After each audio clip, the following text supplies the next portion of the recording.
President Museveni has broken silence on the backdoor reconciliation meetings that he has held with former Prime Minister MUSEVENI-MBABAZI. Mbabazi in 2016 challenged Museveni under the Go Forward pressure group. He accused the NRM of deep-seated corruption, inefficiency, and economic downturn.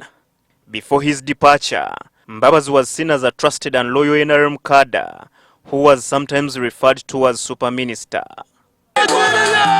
Museveni now says he reconciled with Mbabazi, who they had differences in the aims of NRM and not personal differences.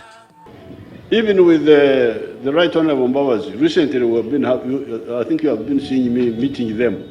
With some of the other parties like Betty Kamya, we are after aims, not individual issues. NTV was not able to get Mbabazi to respond by press time, but the pair have since made 4 joint appearances at state events since Mbabazi departed the NRM. The NRM candidate cited other breakaways from NRM, including that of the former First Deputy Prime Minister, the late Elia Kategaya, towards the 2006 elections over the removal of the presidential term limits. You remember, I had differences with, for instance, my late friend Elia Kategaya. They took some positions which really were unfair, in my opinion. But after I think it was 2006 elections, I invited him. I said, now, Elia, do you still support our ideas?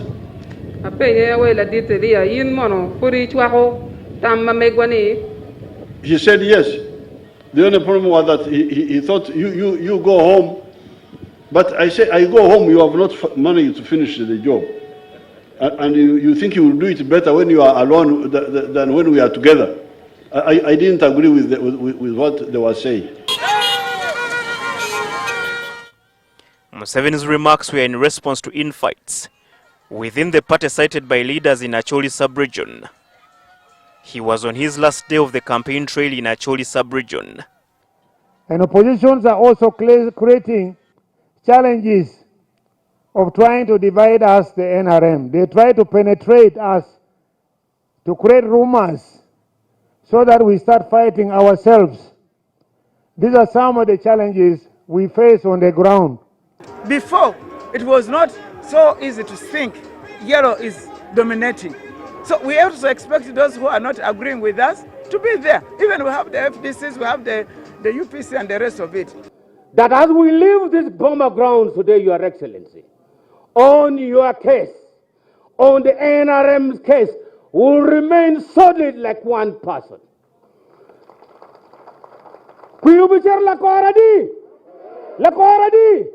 In 2021, NRM is going to dominate this area. I can assure you, Excellency, without a shadow of doubt, that your votes will exceed over 75%. Despite NRM being in power for the last 34 years, Museveni claims all other presidential candidates are not qualified to lead Uganda. We are coming here to ask for votes from the people again. We are competing with some other people who say that they should take power. But we think that the NRM is the only one qualified. As Museveni departs Acholi sub-region for Karamoja, the NRM local leaders here know that they have an uphill task to convince some of the electorates who have not voted for the NRM for the last 15 years. Habat Ziwa NTV, Kitgum District.